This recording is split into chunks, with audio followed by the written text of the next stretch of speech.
Trucks and Tractor Power, 10 a.m. Eastern on TNN Sports Sunday. From the banks of the mighty Mississippi, a city famous for its music, Memphis, Tennessee plays host to a different sound, the roar of monster trucks. It's the Renegades TNT Monster Truck Challenge, the latest motorsports phenomenon, monster truck racing indoors, coming up next on Trucks and Tractor Power.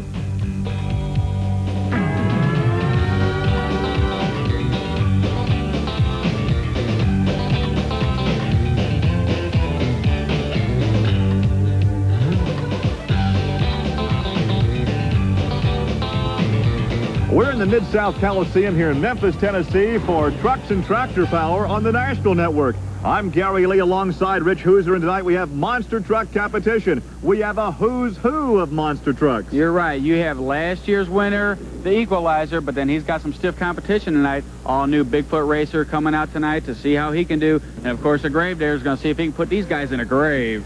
Well, with monster truck competition becoming a year-round motorsports, that means we have to move indoors in the winter months, and being indoors provides a very special challenge. Indeed it does. A lot of driving skill. This is what's going to win this race tonight. Who's going to see who can get across this set of cars here. You don't have a lot of room. It's a short track, so there's no time for change your mind and make any mistakes. And the third member of the broadcast crew is Armstrong. He will join us when we return to Memphis for monster truck competition.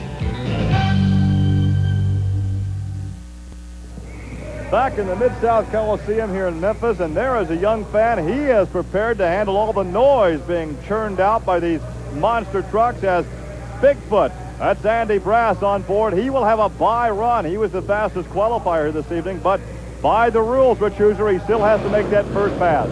Indeed he does, and it has to be a legal pass. He cannot red light, and he has to stay in bounds. Of course he does. Now he takes it a little easy, but then again, he's got to get on it a little bit. He's still checking out the truck. It's still fairly new. He's working the suspension. He's seeing how the truck's going to handle the rest of the night, and you can see how that suspension works fabulous on that truck. That was the bye run for Andy Brass in Bigfoot. We are now ready for side-by-side competition. The very popular Gravedigger out of Kill Devil Hills, North Carolina. This is Dennis Anderson, the 1950 panel truck. And here is Mike Wine from New Jersey and the Jersey Outlaw of Ford. It's Chevrolet against Ford.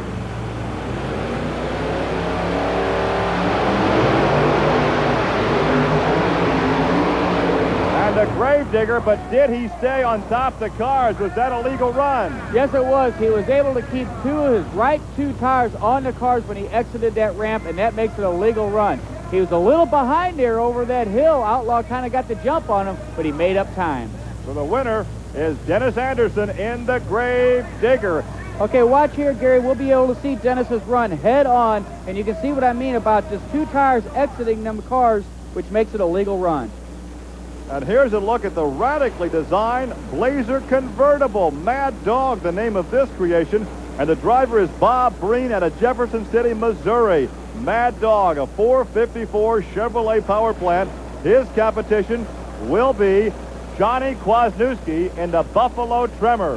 One thing I must say about John Kwasniewski in the Buffalo Tremor, he's come a long way over the last couple of years.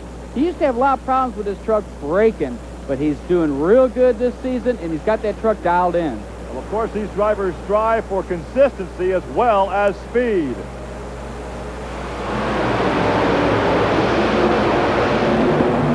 And by the slightest of margins, it's Johnny K. the Buffalo Tremor. And let me tell you what happened to Mad Dog here. Watch him. He comes over the hill real good, but when he gets to them cars, he just doesn't give it enough gas. He lets off, and his front end comes down a little bit. If he would have stayed in it, it could have been closer. He could have won. A good crowd on hand here in the Mid-South Coliseum in Memphis. This is a basketball palace, but tonight it's the roar of monster trucks, and some of the roar being provided by the Wild Hare out of Arnold, Missouri, Marvin Smith. And here is Scott Stevens and King Crunch. And we have a special radio hookup tonight where Army can talk to Scott Stevens. Let me talk to you for a minute, Scott. Everything looking good? You got good heat? Everything going in the left lane? Yeah, this is the lane I like, and the motor's right where I want it, so if we can get a good light, we want to be at the finish line. Now, the purpose for this radio is so the driver can always stay in communication with his crew chief.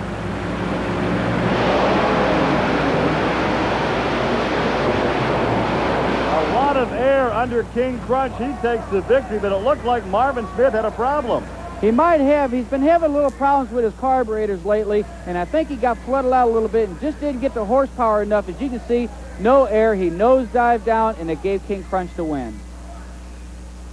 Scott, good run, but we received word you got a little bit of damage to the left front of the truck. What is it? We just broke a shock, Army, and it's not going to hurt nothing on this little short track. The communication you're having with us during the run, I want to thank you for that. Does that distract you at all? No, it really kind of helps me, especially when he's playing like King Crunch and coming in real slow, and I don't have to think about Marvin. Our stuff's working real good tonight. When I can talk to you and Crash, you know, it kind of gets me out of the racing, and you know, when I have to quit talking, then I get back and ready to race, and it kind of stays real slow. And we'll see you in that next round. Thank you. I tell you, it's kind of interesting, though. Sitting here talking to the guy, you can tell he's still going 150 miles an hour. His heart is pumping like crazy. He'll be back. We're going to be keeping an eye on him. That's King Crunch out of Texas. Well, Army, he referred to Crash. That is the name he has for his crew chief. As we take a look at Steve Kane now, an awesome Kong out of Killeen, Texas. The Chevy 496 cubic inches. And his competition this evening will be Whiskey Business with Ken Deppy out of St. Louis, Missouri. Now, of course, Ken is a rookie in this monster truck racing. He's just recently got out of the service, and now he's behind the wheel of a monster truck. But I tell you what, he's been driving like a veteran. Well, this could be a good education for Ken because he goes up against the veteran, Steve Kane, in Awesome Kong.